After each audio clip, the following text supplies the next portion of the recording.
we've got from Eugene, who said, there's a bug with Keystone depletion NPC. It doesn't remove the affixes. This is quite funny. Let's go. The affixes stay the same. Plus, the plus 2 tormented. Yeah.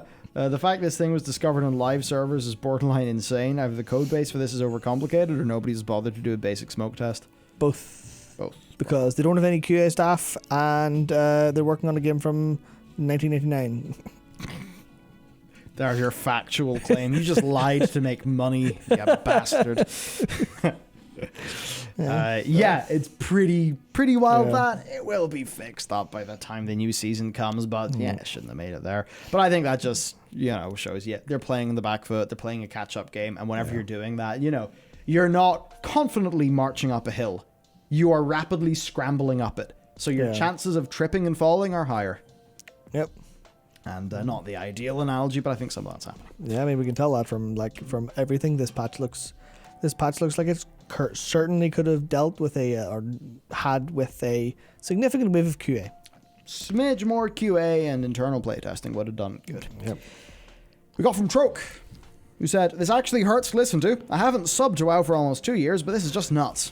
Yeah, no, it's I'll make no apology because I believe in everything I said. Could I have sprinkled in some more positive sentiment around that time? I was trying to. Yeah, did I? Do I feel the way I feel about World of Warcraft at the minute? Yeah. Is it indicated by any other gaming experience? Not really. It is literally the case if I'm just like, this is like, I'm trying to think this from a pure how would I design World of Warcraft perspective. I'm just like, this is not. Yeah, no. From some of the special knowledge that I'm privy to, I mean, as a lot of people think that. A lot of people think that, and, it's just that thing. Remember that there is the WoW team. They're not a homogenous blob. Yeah. A lot of people in the WoW team, are going to agree with player feedback and stuff like that. Maybe not the key decision makers, but there are a lot of, just loads of people on the inside. They get it. Yeah. They get it.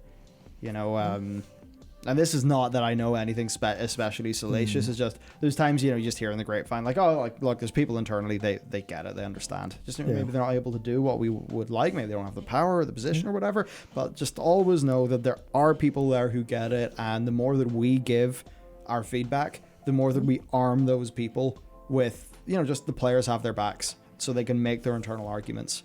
Yeah, it's as much as it'll really pain those developers to hear everything that people are saying negative about this patch. We're paying customers. We are paying customers. They're employees of a corporation who's selling us a product. Yeah, you go into a restaurant, your food's undercooked, you send it back. Yeah, like if you're Cadbury's and you fuck up the formula to your chocolate, now your chocolate doesn't taste good. Yeah. It's like, sure, you might have changed your chocolate formula for all the best reasons in the world, but the consumers didn't like it. Yep. So they have to give you feedback, and I'm sure there's someone in this hypothetical Cadbury's who thought, no, our consumers really like the standard dairy milk. Why are you putting that weird Hershey's material in it? You're going to ruin it. It is kind of like that. We do need to be real for a second and remember that we're all paying $9.99 a month. Yeah. We're all paying to be here. So that does mean that I think we have every right to say what we think.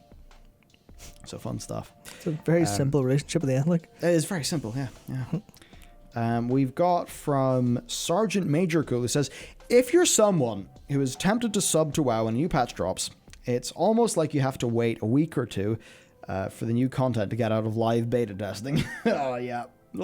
Yeah. Like, that's the thing. Korthia, once they fix a bunch of the obvious issues that have been pointed out, and they probably will via hotfixes, Korthia will be a vastly better experience. I mean, imagine, right? Now, I know you'll have fundamental disagreements with aspects of Korthia. Yeah, of course. But imagine if you were doing all your Korthia stuff you've done over the last few days, but you had none of the pain points. Yeah. Now, I know you wouldn't be on the roofs singing about how great it is, but I dare say you would be either neutral or positive on it. I would be decidedly neutral. I would be neutral but hopeful, because I know it's a better place to be in. I still have to go back every day to do dailies that take me 30 seconds to get rep with the faction that has something get exalted that I sort of want. Yeah. But it's a case where I would be neutral leaning positive because I could enjoy the parts that are good more, but it's almost exactly the dick in the salad metaphor, where I'm just like, can I have some of your nice content that you're doing? And they're just like, yeah, but climb this tree for the mushroom, and you're too late. Yes, in this case, like, the whole point of that thing is that, like, you know, a dick that is unsolicited is always bad. That is fact. An unsolicited dick is bad. You are here for a salad. The dick is not supposed to be a part of it, therefore it's universally bad. And in this case, the bugs are the dick. You're here for content, there's a dick in your content. The dick's not what you wanted. Yeah. And if a dick is ever unsolicited, then that's, harassment and bad. Well, this is the point, this is nearly worse, because you can just eat the salad around it sometimes. Yeah. But in this case, it's like salt in my tea. I'm like, oh no. The tea was so nice, so why'd you salt it? Speaking of salt in your tea, we do have a super from Cameron Stewart who said, Korthia rare spawns are so bugged, super frustrating. Now the thing is, I've not really done enough to notice that, and I am basically friggin' busting. So you've had a few bugs and a few issues. Yeah. I remember actually you have the story of, the 2-stage one. Oh, the Relic Breaker Krelva. So you have a little story to tell. Go, yep. I'm going to go and ensure I don't explode internally. Yeah, well, this one isn't even a bug, right? This one isn't a bug. This one's genuinely just a terrible experience. So, Relic Breaker Krelva is, and to be fair, there's an intended way that this situation goes and this rare is fought, but the the version that I actually experienced was a complete nightmare, where Relic Breaker Krelva is a Mossworn that sits on an island to the west of Korthia, and you're intended to get up there via grapple points, but instead, what you can do is you can climb one of the jailer's chains that he's pulled Korthia through into the maw with. You can climb that, and then either as a demon hunter or with a goblin glider, you can glide down to the island. But the fight happens in 3 stages. The first one is you fight the Krelva for a second, they fly off to another island. Then you can jump down and fight them there. But then they'll go off to the actual main land of Korthia, but you can't just jump down, you have to glide down. So if you've got a glider on a 2 or 3 minute cooldown, you glide over, you hit Krelva,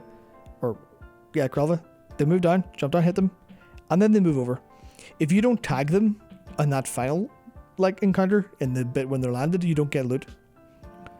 Which means if you're a glider, if you're someone who wants to start it or do it solo, and you're not a demon hunter, you have to glide over, wait for your cooldown, glide down. But the problem is, if you start it, people will just see it on the ground and kill it, which is such an awful, awful experience that, it took me 3... Well, you got called toxic for saying Krelva is bad design. Krelva is perfectly fine design if you expect player cooperation, or if the person who tags it at the start keeps credit, or if it works as intended with players having grapple points. But that's Dakor just said. Stand AFK in the landing point on mainland until it spawns and get there. People happy. Yeah, that's what you do. The design is the person who actually starts the encounter, unless they're a demon hunter, is a dumbass. And I haven't even encountered any spawn bugs outside of actually, you know what? Consumption's not a bug. Consumption's a bug in human brains. That's how that works.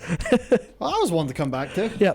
So consumption is a mob in a cave that kills things nearby and drains their essence to get stacks. So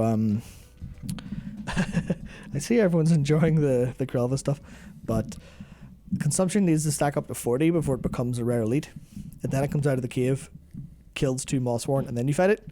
You can pull it at any time before it does that, and it's just a regular mob. The amount of people who just see consumption and go, oh, that's a rare, or that's just a mob, and kill it, and you're like, even when there's a load of people waiting outside the cave, just waiting for it to stack to 40. Oh, right. And then everyone's just like, oh, ruined. Oh, everyone's waiting. I'll just pull it. You're like, no, that's not how it works. So yeah, but I haven't encountered any bugs. Oh, except for Croak not spawning. That's kind of a problem when to be optimal, you'll want to kill every rare, pick up every treasure and clear every event once every day. One not spawning for a day is, sorry, you wanted to take that step towards your goal. No, the step arbitrarily turned off today. Yum. Yeah, so it's yeah, no. Dagger says if you're one of the people who kills consumption before getting 40 stacks after being told not to, he's one word for you: unsub. It's man, it's so unbelievably brutal. Like, it's so unbelievably brutal. Have to fix that up. Yeah, so I mean, hopefully those bugs get fixed and those design quirks get ironed out.